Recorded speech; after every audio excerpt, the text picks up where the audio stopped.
Colin Sahlman, Northern Arizona University. Known for the mile and 5K, the Millrose Games in New York. A field packed with world champions and Olympic medalists in the 800 meters, and a college kid just beat them all. On February 1st, 2026, Colin Sahlman did something nobody expected. He won the 800 meters at the Millrose Games in New York City. His time? 1 minute 44.70 seconds. That broke the NCAA indoor record. The old record was 1 minute 44.84 seconds. It was set by Paul Ireng in 1989. That record had stood for 37 years. But here is what makes this so shocking. Colin Sahlman is not an 800-meter runner. He is a distance guy. In high school, he was a cross-country star at Newbury Park in California. He ran under 4 minutes for the mile, twice. His best was 3 minutes, 56.24 seconds. At Northern Arizona University, he competes in the mile and 5,000 meters. He finished 16th at the NCAA cross-country championships in November. He has run 7 minutes, 36 seconds for 3,000 meters. His personal best in the mile is 3 minutes, 53.17 seconds. That is fast. But it is not 800-meter fast. The 800 is a different event. It is 2 laps. It is all speed. Most 800-meter runners cannot run good 5Ks, and most 5K runners cannot run good 800s. But Sahlman can do both. And at Milrose, he proved it. The field he was racing against was stacked. Donovan Brazier, World Outdoor Champion in 2019. Bryce Hoppel, World Indoor Champion in 2024. Mohamed Attaoui from Spain, 5th at the 2025 World Championships and the 2024 Olympics. These are professional runners, elite athletes, the best in the world. And Sahlman is a college student. He races for Northern Arizona. He still has NCAA eligibility. He is not even thinking about turning pro yet. But on February 1st, none of that mattered. The race started conservatively. The pros were patient. They were waiting for the final lap. That is how 800-meter races work. You survive the first lap, then you fight on the second lap. Sahlman was in the middle of the pack, not leading, not trailing, just sitting, waiting. With 2 laps to go, the pace picked up. Brazier moved. Hoppel responded. Attaoui was there, and Sahlman stayed with them. Coming into the final straight, Attaoui was leading. He looked strong. He looked like he was going to win. But then Sahlman kicked. He passed Attaoui 30 meters from the finish line. He sprinted past him, and he crossed the line first. 1 minute 44.70 seconds, a 3-second personal best, an NCAA record, and a victory over some of the best 800-meter runners in the world. The crowd went wild. Nobody saw this coming. After the race, Sahlman was asked how he did it. He said he had been telling himself all week that he belonged in that field. He told himself so much that he ended up believing it. That is the key. Sahlman did not think of himself as an underdog. He thought of himself as a competitor, and he raced like one. His time made him the 5th fastest American of all time indoors. Only 7 Americans have ever broken 1 minute, 45 seconds indoors. Sahlman is now one of them. Attaoui finished 2nd in 1 minute, 44.98 seconds. Brazier was 4th in 1 minute, 45.63 seconds. Hoppel did not even make the top 3. This was an upset. A massive upset. But here is the craziest part. Sahlman had raced the night before. On Friday, January 30th, he ran a mile at Liberty University in Virginia.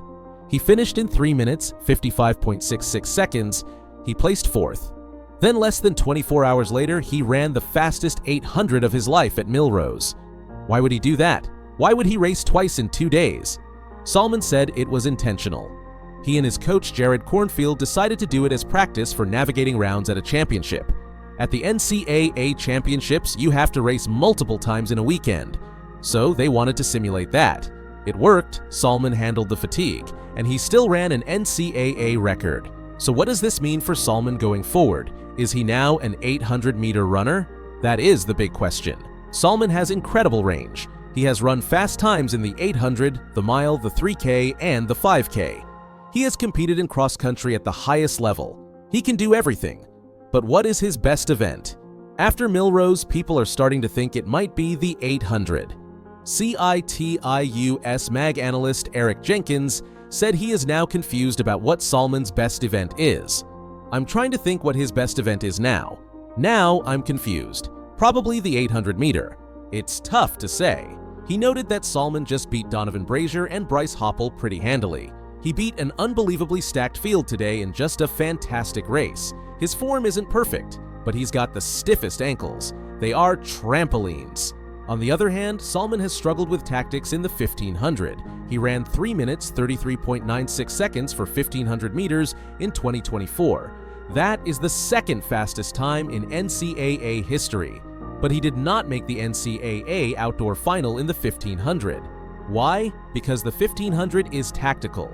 You have to sit in traffic. You have to wait for gaps. You have to time your move perfectly. One wrong decision and you are boxed in. One hesitation and the race is over. Sahlman has the speed, but he has said the tactics trip him up. The 800 is different. It is more straightforward. You go hard from the start, you hold on, and you kick at the end. There is less strategy, more pure speed, less thinking, more racing. And Sahlman has speed, a lot of it. His range is almost unheard of in the NCAA. The last person with similar range was Dave Waddle.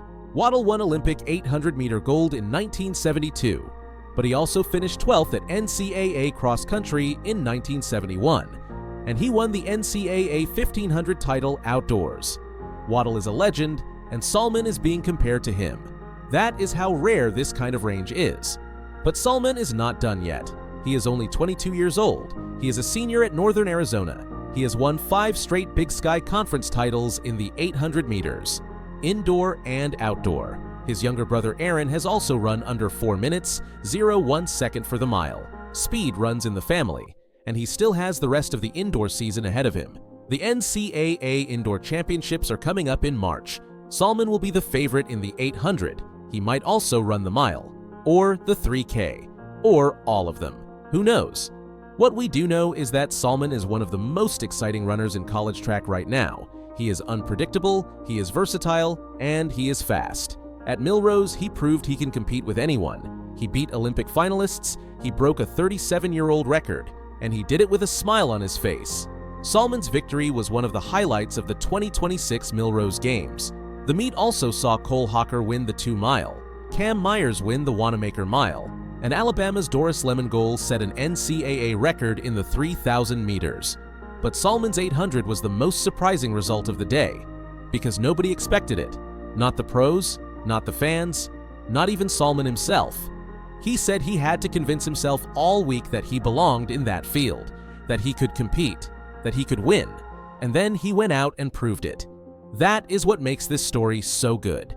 It is not just about the time, it is not just about the record, it is about belief, about confidence, about a college kid who refused to be intimidated by the best runners in the world. Sahlman's 800-meter record will be remembered for years, because it was unexpected, because it was dominant, and because it opened up a whole new world of possibilities for his career.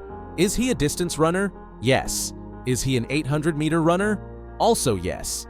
Is he the most versatile runner in the NCAA? Absolutely. The track world is buzzing about what Sahlman might do next. Will he focus on the 800? Will he stick with the mile? Will he try the 1500 again? We do not know. And that is what makes it exciting.